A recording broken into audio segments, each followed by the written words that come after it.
கர்த்தருடைய பரிசுத்த நாமத்து ஸ்தோத்திரம் உண்டதாக. 92 சமையல் 7வது அதிகாரத்தில் 7வது அதிகாரத்தை நம்ம பார்த்துட்டு இருந்தோம். தாவீது கர்த்தருக்கு ஒரு ஆலயத்தை கட்டணும் அப்படின்னு சொல்லி நினைக்கும் போது நாத்தான் தீர்க்கதரிசி மூலமாக கர்த்தர் என்ன செஞ்சார்னா, உன்னுடைய கற்ப பிறப்பான உன்னுடைய குமாரனே உனக்கு என்ன செய்வா, அவன் தான் ஆலயத்தை கட்டுவான் அப்படின்னு சொன்னார். அவன் மூலத்தமாக நான் சிங்காசனத்தை நான் ஸ்திரப்படுத்துவேன் அப்படின்னு சொல்லி சொன்னதை நம்ம பார்த்தோம். அதனை சொல்லிட்டு உன்னோட வீடு எல்லாம் ஆஸ்வதிக்கப்படும், உன்னோட ராஜ்யம் எல்லாம் ஆஸ்வதிக்கப்படும், ராட்சசனம் ஆஸ்வதிக்கப்படும் அப்படின்னு சொல்லி கர்த்தர் சொன்னதை நாத்தான் தாவீதுகிட்ட சொன்னாரு. அப்ப தாவீது அதுக்கு என்ன சொல்றாரு அப்படின்னா, கர்த்தருடைய தேவர் என்னை இதுவரைக்கும் கொண்டு வந்ததற்கு எம்மாத்திரம், என் வீடு எம்மாத்திரம், இன்னும் என்னுடைய பார்வைக்கு கொஞ்சம் காரியமா இருக்கிறது எல்லாவற்றையும் உம்முடைய அடியானாகி குறித்து வெகு தூரமா இருக்கும் காலத்திற்கு உள்ள செய்தியை மனுஷர் முறையமாக நீர் என்ன சொன்னீரு. இனி தாவீது உம்மிடத்தில் சொல்ல வேண்டியது என்ன?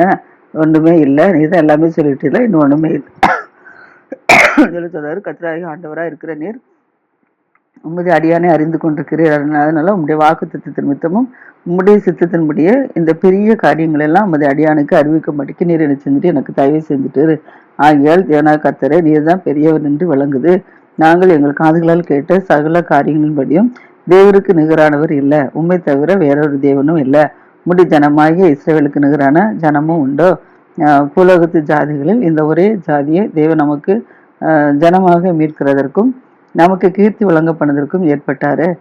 தேவரின் எகிப்திலிருந்து கொண்டு வந்தீர். அதனால இந்த ஜனத்திற்கு முன்பாக பயங்கரமான இந்த பெரிய காரியங்களை நடத்தி இந்த தேசத்திற்கும் அதுல ஜாதிகளுக்கும் அந்த தேவர்களுக்கும் உமது மகிமையை நீர் என்ன செஞ்சுட்டு விளங்க செஞ்சு உமது ஜனமா இஸ்ரவேலருக்கும் உடைய ஜனமா இருப்பதற்கு அவர்களை என்ன செஞ்சு திடப்படுத்தி கர்த்தராகிய நீர்தாமே அவர்களுக்கு தேவனானீர். இப்போதும் தேவனாய கர்த்தாவே, நீர் உமது அடியானையும் உமது வீட்டையும் குறித்து சொன்ன வார்த்தையை என்றென்றைக்கும் நிலைவரப்படுத்த தேவரில் சொன்னபடியே அது என்ன செய்தரலும். அப்படியே சிறியின் கர்த்தர் இஸ்ரவேல் தேவனானவர் என்று சொல்லி உடைய நாமம் என்றென்றைக்கும் மகிமைப்படுவதாக. உமது அடியானாய தாவீதின் வீடு உமக்கு முன்பாக நிலை நிற்பதாக. உமக்கு வீடு கட்டுறது என்று இஸ்ரவேல் தேவனாய சிறியின் கர்த்தராகிற நீர் உமது அடியானின் செவிக்கு நீர் வெளிப்படுத்தினீர். ஆகியால் உண்மை நோக்கி இந்த விண்ணப்பத்தை செய்ய உமது அடியானுக்கு மன தைரியம் கிடைச்சிச்சு. இப்போதும் கர்த்தராகிய ஆண்டவரே, நீர் தான் என்னுடைய தேவன், உம்முடைய வார்த்தைகள் சத்தியம். தேவரீர் உமது அடியானுக்கு இந்த நல்ல விஷயங்களை நீ வாக்குத்தத்தம் பண்ணினீர். இப்போதும் உமது அடியானின் வீடு என்றென்றைக்கும் உமக்கு முன்பாக இருக்கும்படிக்கு அதை ஆசீர்வதித்தள்ளும். கர்த்தராகிய ஆண்டவரே, தேவரீர் அதை சொன்னீர். உம்முடைய ஆசீர்வாதத்தினாலே உமது அடியாள வீடு என்றென்றைக்கும் ஆசீர்வதிக்கப்பட்டிருப்பதாக அப்படின்னு சொல்லி நாத்தான் கர்த்தர் வார்த்தையை சொன்னதுக்கு இப்ப தாவீது கர்த்தர் இடத்துல இவ்வளவு வார்த்தை சொல்றான். உடைய அடியாள வீடு என்றென்றைக்கும் முன்பாக இருக்கும்படி இதனை ஆசீர்வதித்தாரோ அப்படின்னு சொல்லிட்டு, உம்முடைய ஆசீர்வாதத்தினால உடைய அடியாளின் வீடு என்றென்றைக்கும் அடியானின் வீடு என்றென்றைக்கும் ஆசிரியக்கப்பட்டிருப்பதாக அப்படின்னு சொல்லி சொல்றான். அடுத்தபடியாக 8வது அதிகாரம். 8வது அதிகாரத்தில் என்னன்னா, இதற்கு முன்பு தாவீது என்ன செய்றான், அப்ப சொன்னால பெலிஸ்தர்கள் யுத்தத்துக்கு வந்திருக்காங்கன்னு சொல்லி பார்த்தோம்ல, முஸ்கிட்ட செடிக்கு நேராக இருந்து யுத்தத்துக்கு போக சொல்லி எல்லாத்துக்கும் போய் முடி அடிச்சுட்டு வந்தானா. அடுத்தபடியாக தாவீது என்ன செய்றான், இப்போ அந்த பெலிஸ்தரை இப்போ முடி அடிச்சுட்டு வந்தாலும் முடி அடிச்சுட்டு வந்த பிறகு மேத்தாக்கு அம்மாவையும் என்ன செய்றான், இப்போ யுத்தம் பண்ணி பிடிச்சிட்டு வந்துட்டான். பெலிஸ்தர் தேசத்தை பிடிச்சது மாத்திரமில்ல, மேத்தாக்கு அம்மாவுக்கு என்ற இடத்தையும் என்ன செஞ்சுட்டான், யுத்தம் பண்ணி பிடிச்சிட்டு வந்துட்டான். அடுத்தபடியாக மோவாபியரையும் என்ன செய்றான், முடி அடிச்சுட்டு வந்துட்டான். அடுத்தபடியாக அவர்களை தரைமட்ட பணியை பண்ணிட்டான். மோவாபியர்களை முறியடித்தது மட்டும் இல்ல, அவர்களெல்லாம் நினைச்சிடார் தரைமட்ட பணியை பண்ணி அவர்கள் மேல் நூல் போட்டு 2 பங்கு மனுஷரை என்ன செஞ்சுட்டான், கொண்டு போட்டுட்டான். மோவாபியர்ல அவர்கள் மேல் நூல் போட்டபடி 2 பங்கு மனுஷரை நினைச்சிடான் கொண்டு போட்டுட்டு வந்துட்டான். 1 பங்கு மட்டும் என்ன செய்றான், உயிரோட வச்சிருக்கிறான். இவ்விதமா மோவாபியர்கள் என்ன செய்றாங்க, இப்போ தாவீதை சேவிக்க ஆரம்பிச்சிட்டாங்க. சேவித்து அவனுக்கு கப்பம் கட்டுறவர்களாக ஆகிட்டாங்க. கப்பம் கட்டி கொண்டே இருக்கிறாங்க தாவீதுக்கு விரோதமா. இப்போ ரேகாபின் குமாரனாகிய ஆதரேசர் என்னும் சோபாவின் ராஜா ஐப்ராத் நதியில் இருக்கிற சீமையை திருப்ப தன் வசமாக்கி கொள்ளப்படுகையில் தாவீது அவனையும் முறியடிச்சிட்டான். ஆதரேசராகிய சோபாவின் ராஜாவையும் என்ன செஞ்சுட்டான், தாவீது இப்போ முறியடிச்சிட்டான். அடுத்தபடியாக அந்த ஆதரேசர் என்ன சோபாவின் ராஜா இருக்கிறார்ல, அவருக்கு இருந்த இராணுவ தலையத்துல 1700 குதிரை வீரர்கள், 20,000 காலர்கள், இதெல்லாம் என்ன செய்றா பிடிச்சு வச்சிருக்கான். அது மாத்திரமில்ல, ரதங்கள்ல 100 ரதங்களை என்ன செய்றான் வச்சு கொண்டுட்டான். மற்ற இதெல்லாம் துண்டிச்சு போட்டுட்டான். சிரியா தேசத்துல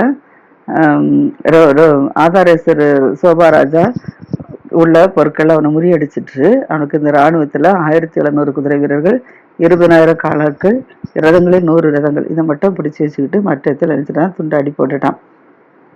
இப்ப சோபாவின் ராஜாவாகிய ஆதாரேசருக்கு உதவி செய்யறதுக்கு யார் வரா அப்படின்னா தமஸ்கு பட்டணத்தினாகிய சீரியர்கள் என்ன செய்றாங்க, சோபாவின் ராஜா ஆதாரேசருக்கு உதவி செய்ய வராங்கன்னா தாவீது இவங்கள முறியடிச்சு எல்லாம் எடுத்து வச்சுக்கிட்டால.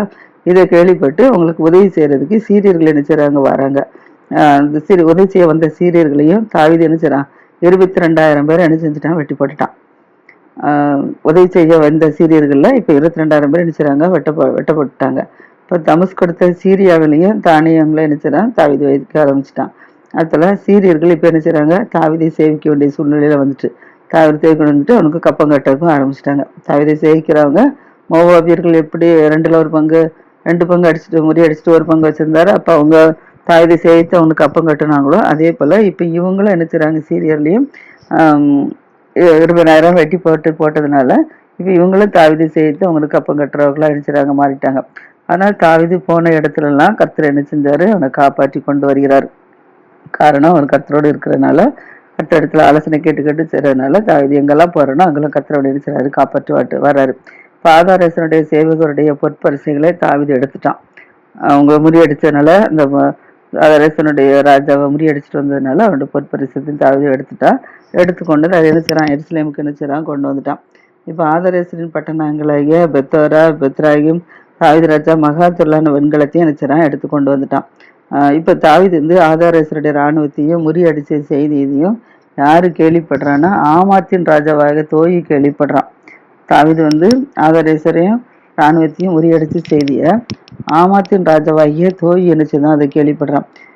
கேள்விப்பட்டுட்டு, ஏன்னா ஆதாரேசருக்கும் தோயிக்கும் எப்பொழுதும் என்ன செய்யும், யுத்தம் நடந்து கொண்டே இருக்கும். அதனால ராஜாவாகிய தாவீதின் சுகசிதை விசாரிக்க வந்துட்டான். ஏன்னா இப்போ இவங்க ரெண்டுத்துக்கும் இப்போ ஆமாத்தின் ராஜாவுக்கும் ஆதாரேசருக்கும் ஓயாம யுத்தம் நடந்துட்டு இருக்கும். இப்போ ஆதாரேசரை வந்து தாவீது முறியடிச்சதுனால இப்போ தோய் மேல என்ன செய்யறா, தோய் வந்து தாவீதின் சுகசிதை விசாரிக்க. ஏன்னா இப்போ எதிராளிய தாவீது முறியடிச்சுட்டு வந்துட்டாங்களா, அதனால சந்தோஷத்துல என்ன செய்யறான், தாவீதின் சுகசிதை என்ன செய்யறா விசாரிக்கவும் அடுத்தல ஆதாரேசரோட யுத்தம் பண்ணி அவனை முறியடித்ததற்காகவும் அவனுக்கு என்ன செய்யறான், வாழ்த்தில் சொல்றான். தாவீதின் சுக செய்தியை விசாரிக்கவும் அவன் ஆதாரேசரை முறியடிச்சதுனால அதுக்கு வாழ்த்தில் சொல்லவும் தோயி தன் குமாரனாகிய யோராமை ராஜா இடத்துல அனுப்புறான். நன்றி செலுத்துறதுக்கும் விசாரிக்கிறதற்கும் தோயி என்ன செஞ்சுட்டான், தன்னுடைய குமாரனாகிய யோராமை தாவீதிட்ட அனுப்புறான். தாவீதிட்ட அனுப்பும்போது சும்மா அனுப்பல. ராஜா பார்க்க போகும்போது யாரும் சும்மா போக மாட்டாங்கல்ல, அதனால யோராம் என்னால என்ன கொடுத்து விடுதான்னா, வெள்ளி பொண்ணு வெண்கலமான தட்டுமுட்டுகள் இதெல்லாம் என்ன செய்யறான், கொடுத்து விடுதான். சுகம் விசாரிக்கவும்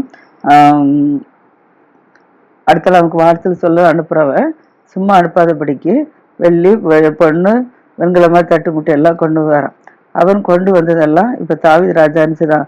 தாவீது ராஜா கீழ்படுத்தினாருக்குன்னு சீரியர்கள்லாம் முறியடிச்சிருந்தாரு. மோவாபியர், அம்மன் புத்திர எல்லாம் முறியடிச்சிருக்காருல, பெலிஸ்தர், அமலேக்கர், இப்படிப்பட்ட ஜனங்களெல்லாம் முறியடிச்சு ஜெயிச்சுட்டு வந்திருக்காருல, அவங்கள்ட்ட இருந்து கொண்டு வந்த பொருட்கள் அடுத்தல ரேகாபின் குமரன் ஆதாரேசர் என்ன சோபாவின் ராஜ்யத்துல கொள்ளையிட்ட பொருட்கள் இதெல்லாம் என்ன செய்யறான், கர்த்தருக்கு நியமித்த வெள்ளியோடும் பொண்ணோட கூட கர்த்தருக்கு என்ன செய்யறான், பிரதிஷ்டை பண்ணிட்டு இப்ப தாவீது என்ன செய்யறான், உப்பு பள்ளத்தாக்கில 11,000 பேரை சீரியரை என்ன செய்யறான், முறியடிச்சு அங்க திரும்பி வர்றதுனால என்ன செய்யறான், இப்ப கீர்த்தி பெற்றிருக்கான். அடுத்தல ஏதோமிலும் தானியங்களை வைக்கிறான். எங்கும் தானியங்களை வைத்ததுனால ஏதோமீர் எல்லாரும் தாவீதை சேவிக்கிறவர்கள் ஆயிட்டாங்க. முன்னால பார்த்தோம் மோவாபியர்கள்லாம் தாவீதை சேவித்தாங்கன்னு சொல்லி பார்த்தோம். அடுத்தபடியாக ஆதாரேசர் தாவீதை சேவிக்க முடியாத ஆகிட்டான்னு சொல்லி பார்த்தோம். இப்போ பார்க்குறோம் ஏதோமியரும் தாவீதை சேவிக்கிறவர்கள் ஆயிட்டாங்க. ஏன்னா தாவீது போன எல்லா இடத்திலும் கர்த்தர் அவனை என்ன செய்றாரு, காப்பாற்றாரு. ரெண்டாவது அவனுடைய கீர்த்தி தேசம் எங்கும் பரவி கொண்டிருக்குது. அதனால இப்ப தாவீதே என்ன செய்றாரு, இவங்களும் சேவிக்க ஆரம்பிச்சிட்டாங்க. இப்படியே தாவீதே இஸ்ரவேல் அனைத்தின் மேல இப்ப ராஜாவாயிட்டான். அதாவது யூதாவில் உள்ள ஏதோமின் மட்டும்தான் என்ன செய்ய ராஜாவா இருந்தான். இப்ப என்ன செஞ்சுட்டான்னா சகல இஸ்ரேல் தேசத்துக்குமே ராஜாவாயிட்டான். அவனுடைய தாவீது வந்து தன்னுடைய எல்லா ஜனத்திற்கும் நியாயமும் நீதி தான் செய்து வரான். கள்ளத்தனமா அது எதுவும் செயல்படல. நியாயமும் நீதியும் அனுப்பிச்சிடா அவங்களுக்கு செய்கிறான். அது மாத்திரம் இல்ல, சேரியாவின் குமாரனாகிய யோவாப் வந்து தாவீதுக்கு இராணுவ தலைவனா இருக்கிறான். யோவாப் இராணுவ தலைவனா இருக்கிறான். யோசாபாத் வந்து மந்திரியா இருக்கிறான். சாதோக்கும் அபியத்தாரும் அகிதோவின் குமாரன் சாதோக்கும் அபித்தாரின் குமாரன் அகிமிலேக்கும் ஆசாரியர்களாக இருக்கிறாங்க. சாதோக்கும் அகிமிலேக்கும் தாவீதுக்கு ஆசாரியர்களாக இருக்கிறாங்க. செராயா வந்து சம்பிரதியாக இருக்கிறான். யோதான் குமாரன் பெனையா வந்து கிரேத்தியருக்கும் பிளேத்தியருக்கும் என்ன செய்றான், ஒரு தலைவனாக இருக்கிறான். தாவீதின் குமாரர்கள் ராஜாவுக்கு பிரதானிகளாக இருக்கிறாங்க. தாவீதின் குமாரர்கள் அத்தனை பேரும் தாவீதுக்கு என்ன செய்றாங்க, பிரதானிகளாக இருக்கிறாங்க. அடுத்தபடியாக 9வது அதிகாரம்.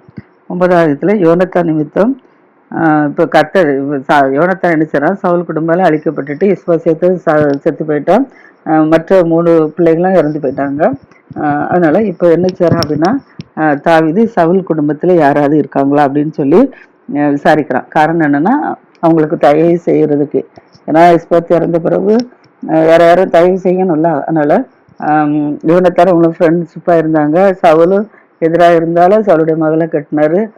இருந்தாலும் கர்த்தரால் அபிஷேகம் பண்ணப்பட்டவர் அப்படிங்கிறதுனால இப்போ யோனத்தான் அதனால என்ன செய்யறான் அப்படின்னா, யோனத்தான் வந்து உயிருக்கு உயிரா சிநேகிதனாக தாவீதுக்கு இருந்ததுனால யோனத்தானுடைய பிள்ளைகள் யாராவது உயிரோடு இருந்தா அவங்களுக்கு நம்ம தயவு செய்யணும் அப்படின்னு சொல்லி நினைச்சுதான் என்ன செய்யறான் அப்படின்னா, யோனத்தான் மித்தம் என்னால் தயவு பெறத்தக்கவன் எவனாவது ஒன்றும் சவுல் வீட்டாரில் இருக்கிறாங்களா, மீதியா இருக்கிறாங்களா அப்படின்னு சொல்லி தாவீது என்ன செய்யறான் கேட்கிறான்.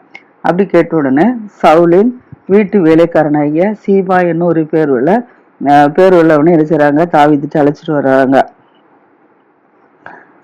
சீபா என்னும் பேர் உள்ள சவுலின் வேலைக்காரனை நினைச்சுறாங்க, தாவீதுட்டு அழைச்சிட்டு வராங்க. ராஜா அவனை பார்த்து சொல்றாரு, நீ தான் சீபாவா அப்படின்னு சொல்லி கேட்குறாப்புல. அதுக்கு அவன் சொல்றான், நான் தான் சீபா, அடியேன் தான் அப்படின்னு சொல்லி சொல்றான். அப்ப ராஜா சொல்றாரு, தேவன் நிமித்தமும் சவுலின் குடும்பத்தாருக்கு நான் தயவு செய்யும்படி அவனுடைய வீட்டாரில் யாராவது மீதியா இருக்கிறாங்களா அப்படின்னு சொல்லி கேட்குறான். சாகாம மீதி யாராவது உயிரோடு இருக்கிறாங்களா, அதான் மீதியா இருக்கிறாங்கன்னு சொல்லி கேட்குறான். அப்ப கேட்டதுக்கு சீபா ராஜா பார்த்து சொல்றான், இன்னும் யோனத்தானுக்கு 2 கால்களும் முடமான ஒரு குமாரன் இருக்கிறான் அப்படின்னு சொல்றான். மற்ற எல்லாரும் இறந்து போயிட்டாங்க சவுல் குடும்பத்துல. இப்ப யோனத்தான் இறந்து போயிட்டான். யோனத்தானுடைய குமாரன் யோனத்தான் இறந்த செய்தியும் சவுல் இறந்த செய்தி கேள்விப்பட்ட உடனே யோனத்தானுடைய மனைவி மெபிசத்துக்கு 5 வயது. அவனை தூக்கிட்டு ஓடும்போது அவளை கீழே போட்டுட்டா. கீழே ஓடி போற அவசரத்துல கீழே விழுந்துட்டான். கீழே விழுந்ததுலதான் அவனுக்கு என்னது 2 காலும் முடமாயிடுச்சு. அந்த அவன் பேர் தான் மேவிபோசேத்து. அதனால யோனத்தானின் குடும்பத்துல இந்த மேவிபோசேத்து மட்டும் என்ன செய்றான், உயிரோடு இருக்கிறான் அப்படின்னு சொல்லி சீபா என்ன செய்றான், சவுளுடைய வேலைக்காரன்னு சொல்றான்.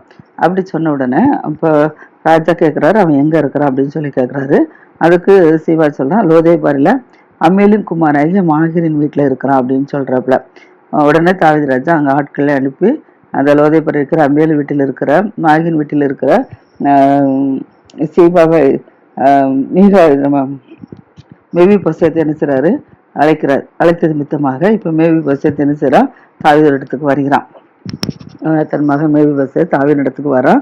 தாவீதுக்கு வந்துடுற இந்த முகம்புற விழுந்து தாவீது என்ன செய்றான், வணங்குறான். வணங்கிட்டு அப்போ வணங்குறான். அப்போ தாவீது கேட்குறான், மேவிபோசேத்து அப்படிங்கிறான். இவன் காலை விழுந்து வணங்கின உடனே மேவிபோசேத்து அப்படின்னு சொல்லி தாவீது சொல்றான். அவன் சொல்றான், இதோ அடியேன் அப்படின்னு சொல்றான். உடனே தாவீது அவனை பார்த்து சொல்றாரு, நீ பயப்படாத, ஏன்னா நம்மள ஏதோ அழைச்சிட்டு வந்திருக்காருன்னு சொல்லி அவன் பயப்படுறான். 2 காலும் மூடும், ராஜாவா இருக்கிறாரு, நம்மள ஏதோ அழைச்சிட்டு வந்திருக்காரு இதுக்குன்னு சொல்லி பயந்து போய் நினைச்சுதான் போயிருக்கிறான். அதனாலதான் காலைல தரையில விழுந்து ரிசிராம விழுந்து வணங்குறான். அதனால மட்டும் பார்த்து கேட்கிறான், நீ பயப்படாத, உன் தகப்பனாய் யோனத்தான் நிமித்தம் நான் நிச்சயமா என்ன செய்வேன், நான் உனக்கு தயவு செய்வேன். உன் தகப்பனாகிய சவுலின் நிலங்கள் எல்லாம் நான் என்ன செய்வேன், உனக்கு நான் திரும்ப கொடுப்பேன். நீ என் பந்தியில நித்தம் அப்பம் புசிப்பாய் அப்படிங்கிறார். ஏன்னா யோனத்தானுக்கு அவங்க வாரிசுல இப்ப யாருமே இல்லை. சப்போஸ் சவுளுடைய நிலங்களை இப்ப சீபா தான் என்ன செய்யறான், எல்லாம் அபகரிச்சு வச்சுட்டு இருக்கிறான். ஏன்னா இவனுக்கு 2 காலம் விடும், தட்டி கேட்க யாரும் கிடையாது. அதனால நினைச்சான் தன்னை தான் வச்சு நினைச்சான் அனுபவிச்சுட்டு இருக்கிறதுனால இப்போ ராஜா சொல்றாரு, சவுளின் மித்தமாகவும் உன்னுடைய தகப்பன் மித்தமாகவும் நான் என்ன செய்வேன், உன்னோட சவுளுடைய சொத்தெல்லாம் நான் உனக்கு என்ன செஞ்சுவேன், நான் உனக்கு மீட்டு தந்துடுவேன் அப்படின்னு சொல்லி ராஜா சொல்றாரு. சொல்லிட்டு ராஜா இப்போ சவுலின் வேலைக்காரனாய் சீபாவை கூப்பிட்டு சொல்றாரு, சவுல் வீட்டார் மித்தம் சவுலுக்கும் அவன் வீட்டார் எல்லாருக்கும் இருந்த யாவையும் உன் எஜமானுடைய குமாருக்கு நான் என்ன செஞ்சுட்டேன், நான் கொடுத்துட்டேங்கிறார். ஏன்னா இவ்வளவு நாள் அவன் அபகரிச்சுட்டு இருக்கான். அதனாலதான் இப்ப தாவீது சொல்றான், நான் எல்லாவற்றையும் என்ன செய்றேன், நான் இப்ப அவனுக்கு நான் மீட்டு கொடுத்துட்டேன் அப்படின்னு சொல்றான். சொல்லிட்டு சொல்றான், ஆனா நீயும் உன் குமாரனும் உன்னுடைய வேலைக்காரரை நீ கூட்டு கொண்டு உன்னுடைய எஜமானுடைய குமாரன் புசிக்கிறதுக்கு அப்பம் கொடுக்கறதுக்கு நீ என்ன செய்யும், அப்பம் உண்டாயிருக்கும்படி நிலத்தை நீ என்ன செய்யும், பயிரிட்டு அதன் பலனை சேர்ப்பாயாகங்கிறார். அவன் வந்து நித்தம் என்னுடைய பந்தியில் அப்பம் புசிப்பான். ஆனா நீ அவனுக்கு ஆகாரம் உண்டாகும்படி அப்பம் உண்டாகும்படி நீ என்ன செய்ய, அந்த நிலங்களெல்லாம் நீ பயிரிட்டு அந்த பலனை நீ சேர்த்து கொண்டுட்டு வா அப்படின்னு சொல்றான். அப்படி தாவீது சொல்லிட்டு மேவி பசத்து என்னுடைய பந்தியில் தான் இருப்பான், பந்தியில் தான் அப்பம் புசிப்பான் அப்படின்னு சொல்லிட்டு இருந்தாச்சு. இப்போ சீபாவுக்கு மொத்தம் 15 குமாரர்கள் இருக்காங்க. சீபாவுக்கு 15 குமாரர்கள் இருக்காங்க, 20 வேலைக்காரர் இருக்காங்க. அவன் சவுலுக்கு வேலைக்காரன் சீபா. இப்போ அவனுக்கு இப்போ 20 வேலைக்காரங்க இருக்கிறாங்க. ஏன்னா இப்போ எல்லா சவுளுடைய சொத்தையெல்லாம் வந்து நான் ஆண்டு கொண்டுட்டு இருக்கான். அதனால என் திருவனுக்கு இப்போ 20 வேலைக்காரங்க இருக்கிறாங்க. இப்போ சீபா ராஜாவை நோக்கி சொல்றா, ராஜாவாகிய ஆண்டவன் முதல் அடியானுக்கு கட்டளையிட்டபடியெல்லாம் முதல் அடியானாய் நான் செய்வேன் என்றும் செய்வேன் அப்படின்னு சொல்றான். சவுளுடைய வேலைக்காரனாய் சீபா ராஜா தாவீதுட்ட பார்த்து கேட்கறான், நீ எனக்கு என்ன கட்டளையிட்டதோ அதன்படி நான் நினைச்சுவேன், நான் நமக்கு செய்வேன் அப்படின்னு சொல்றான். அப்படி சொல்லிட்டு சொல்றான், நான் செய்வேன் என்றார். அப்ப ராஜகுமார் ஒருவனை போல மேபி பசத்து என்ன செய்வான், என்னுடைய ராஜா அரண்மனையில என்ன செய்தா என்னோட பந்தியில் அவன் ஆசனம் பண்ணுவான் அப்படின்னு சொல்லி ராஜா திரும்பவும் என்ன சொல்றாரு, சீபாட்ட சொல்றாரு. இப்போ மேவி பசத்திற்கு மீகா என்ற பேருல ஒரு சிறுவனாகிய ஒரு குமாரன் இருக்கான். மேபி பசத்து 2 காலம் முடமானவர்கள், அவனுக்கு திருமணம் முடிந்து அவனுக்கு ஒரு சிறு பையன் இருக்கிறான், அவன் பேரு மீகா. இப்போ சீபாவின் வீட்டில குடியிருந்த யாவரும் மேவி போசத்துக்கு என்ன செய்றாங்க, வேலைக்காரனா இருக்கிறாங்க. சீபாவி வீட்டுல யாரெல்லாம் குடியிருக்கிறாங்களோ எல்லாரும் மேவி போசத்துக்கு தான் என்ன செய்தாங்க, வேலைக்காரராக இருக்கிறாங்க. மேவி போசத்து ராஜாவின் பந்தியில் என்ன செய்றான், என்ன செய்றான், அவன் அசனம் பண்ணுகிறபடிலாம் நித்தனா அரண்மனையில தாவீது ராஜாவின் அரண்மனையில இருந்து இருக்கிறான். அங்கேயே வச்சு தாவீது ராஜா அவனை பாதுகாக்கிறாரு. அதனாலதான் நித்தம் என்னோட பந்தியில் என்ன செய்வாரு, சாப்பிடவா அப்படின்னு சொல்றாரு. அதனால எருசலேமில் அவன் என்ன செய்யறான், இப்போ மேவி பேசிட்டு எருசலேமில் என்ன செய்யறான், குடியிருக்கிறான். அவனுக்கு 2 காலம் என்ன செய்யுது, முடமாக இருக்கிறது. எருசலேமில் தாவீது அரண்மனையில் என்ன செய்யறான், மேவி பேசிட்டு வசித்து கொண்டிருக்கிறான். அடுத்தபடியாக 10வது அதிகாரம். 10வது அதிகாரம் இப்போ என்ன அப்படின்னா, அம்மோன் புத்திரன் ராஜா என்ன செஞ்சிடான், மறிச்சு போயிட்டான். ஏற்கனவே தாவீது அவங்களோட யுத்தம் பண்ணி எல்லாம் ஜெயிச்சுட்டு வந்தான்னு சொல்லி பார்த்தோம்ல. இப்போ இந்த சமயத்தில் அம்மோன் புத்திரன் ராஜா என்ன செய்யறான், மறிச்சு போயிட்டான். அவன் குமாரன் பேரு ஆனூன். ஆனூன் யாரா, அம்மோன் புத்திரருக்கு உடைய பட்டத்திற்கு ராஜாவாயிரம். அப்பாவுக்கு பிற பிள்ளைகள் தானே பாதைக்கு வருவாங்க. அதேபடி இப்போ அம்மோன் புத்திரர் இறந்த உடனே அவனுடைய குமாரன் ஆனூன் என்ன செய்றான், அந்த பட்டத்துக்கு வந்திருக்கிறான், அம்மோன் புத்திரத்துக்கு ராஜாவா வந்திருக்கிறான். தாவீது என்ன செய்றான், அந்த ஆனூனுடைய தகப்பன் நாகாசு, அம்மோன் புத்திரர் ராஜா மரித்து போனான்னு சொன்னாலும் அவன் பேரு நாகாசு, ஆனூனுடைய அப்பா. இப்போ நாகாசு என்ன செய்றான், மரித்து போன செய்தியை கேள்விப்பட்டதும் ஆனூனுக்கு நம்ம என்ன செய்யணும், நீ உதவி செய்யணும் அப்படின்னு நினைக்கிறான். இப்போ எப்படி யோனத்தான் மரிச்சு போனோன்னு யோனத்தானுடைய மகன் மேவி பசத்துக்கு தாவீது உதவி செய்யறாப்லையோ, அதே போல நாகாசு ராஜா மரிச்சதுக்கும் ஆனூனுக்கு என்ன செய்யணும், உதவி செய்யணும், தயவு செய்யணும் அப்படின்னு சொல்லிட்டு அவர் என்ன செய்றாரு, சொல்லி விடுறாரு, ஸ்தானாபதிட்ட சொல்லி அனுப்புறாரு. அவனுக்கு மனைவிக்கு நான் என்ன செய்வேன், நான் தயவு செய்வேன்னு சொல்லி அவனுடைய தகப்பனுக்காக ஆறுதல் சொல்லவும், அவன் தகப்பன் இறந்ததுனால ஆறுதல் சொல்லவும் தன் ஊழியக்காரரை என்னச்சுதான் அனுப்புறான். அப்பா இறந்துட்டாரு, கவலைப்படாதாங்க, நான் அவங்க குடும்பத்துக்கு நான் தயவு செய்வேன் அப்படின்னு சொல்லி தாவீது என்னச்சுதான் ஊழியக்காரங்களை அனுப்பிவிட்டு இருக்கான். இப்போ தாவீதின் ஊழியக்காரங்க நிறைய அம்மன் தேசத்துல போறாங்க.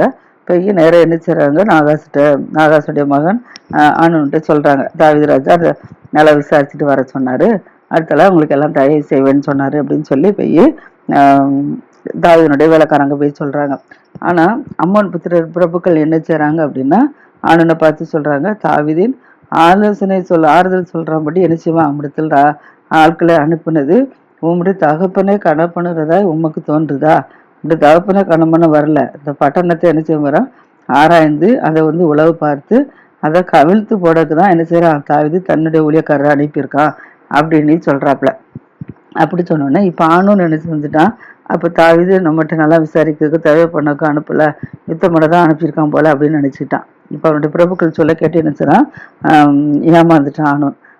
ஏமாந்து என்ன செய்றான் அப்படின்னா, தாவீதின் ஊழியக்காரங்களை பிடிச்சு என்ன செய்றான், அவரோட ஒரு தாடியில ஒரு பக்கத்து தாடி என்ன செஞ்சிடான், சிரைச்சு போட்டுட்டான்.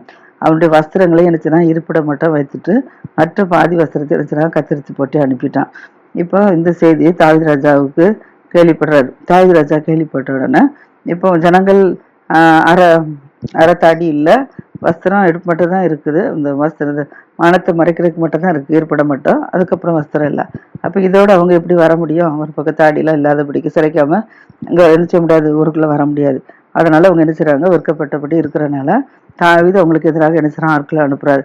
ஆட்களை அனுப்பி நீங்க தாடி வளர மட்டும் நீங்க என்ன செய்யுங்க, எருசலேம்லயே இருங்க, எரிகோவிலே இருங்க. அந்த எரிகோல இருந்துட்டு தாடி வளர்ந்த பிறகு பிற்பாடு நீங்க என்ன செய்யுங்க, புறப்பட்டு வாங்க அப்படின்னு சொல்லி சொல்லி விடுறாப்புல. இப்போ அம்மோன் புத்திரர்கள் தாவீதுக்கு என்ன செஞ்சுட்டாங்க, அருவருப்பாயிட்டாங்க. அவங்க நேசித்தா பார்த்துருப்பாங்க, நேசிக்காதனால இப்போ அவங்களுக்கு என்ன செய்றாங்க, அருவருப்பாயிட்டாங்க.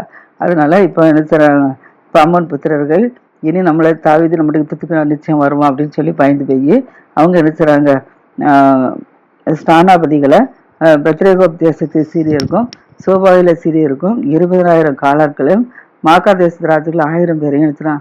இஸ்போஸ்ல இருக்கிற 12,000 பேரையும் கூலிப்படையாக நினைச்சான் அழைப்பிக்கிறான். தாவீதோடு யுத்தம் பண்றதுக்கு கூலிப்படையாக அழைப்பிக்கிறான். இப்போ அது என்னச்சுதான் தாவீது கேள்விப்படுறான். தாவீது கேள்விப்பட்டவனே யோவாப்பு என்னச்சுதான் அவனுக்கு பராக்கிரமசாலியாக இராணுவத்துக்கு தலைவனா இருக்கிறான். அதனால இப்போ அம்மோன் புத்திரர்கள் என்ன செய்றாங்க, புறப்பட்டு ஒளிமுக வாசல் அண்டையில என்ன செய்றாங்க, போர் செய்ய வந்து அணிவகுத்து நிற்கிறாங்க. இப்போ சோபாவிலும் ரெகாவிலிருந்து வந்த சீரியர்கள் இத்தோரில் மாக்கால் இருந்த மனுஷர்கள் எல்லாரும் என்ன செய்றாங்க, பிரத்யேகமா யுத்தத்துக்கு என்ன செய்றாங்க, சீரியர்கள் எல்லாரும் வந்து என்ன செய்றாங்க, நிற்கிறாங்க. யோவாப்பு என்ன செய்றான், இராணுவங்களின் படைகளுக்கு தனக்கு முன்னும் பின்னும் இருக்கிறத என்ன செய்ற காண்கிறான். அவனுக்கு அந்த படைகள் இவனுக்கு முன்ன பின்ன நிற்கிறத பார்க்குறான், அம்மோன் புத்திரர் படைகள். அதை பார்த்த உடனே இப்போ இஸ்ரவேலில் தெரிந்து கொள்ளப்பட்ட இராணுவத்தில் ஒரு பங்கு என்ன செய்றான், பிரித்து எடுத்து இராணுவத்தில் ஒரு பங்கு பிரித்து எடுத்து சீரியருக்கு எதிராக என்ன செய்றான், அணிவகுத்து நிறுத்துறான். மற்ற ஜனத்தை அம்மோன் புத்திரருக்கு எதிராக என்ன செய்றான், அணிவகுத்து நிறுத்துறான். இப்படி 2 குரூப்பா பிரிச்சுட்டான். 2 குரூப்பா பிரிச்சு ஒரு பங்கு வந்து யோவாப்புடைய தம்பி கூட பிறந்த தம்பி அபிசாய் இடத்துல என்ன செய்றான், ஒரு பங்கு அனுப்புறான். இன்னொரு பங்கு தான் வகிச்சிருக்கிறான். இப்போ என்ன அப்படின்னா, தன்னோட சகோதரன்ட்டு என்ன சொல்லணும்னா, சீரியர்கள் மிஞ்சினா நான் உனக்கு உதவி செய்வேன், அம்மோன் புத்திரர் மிஞ்சினா நீ எனக்கு உதவி செய்யணும்னு சொல்றான். இதுக்கப்புறம் என்னோட நாளை பார்ப்போம். கர்த்தர் ஆசீர்வதிப்பாராக.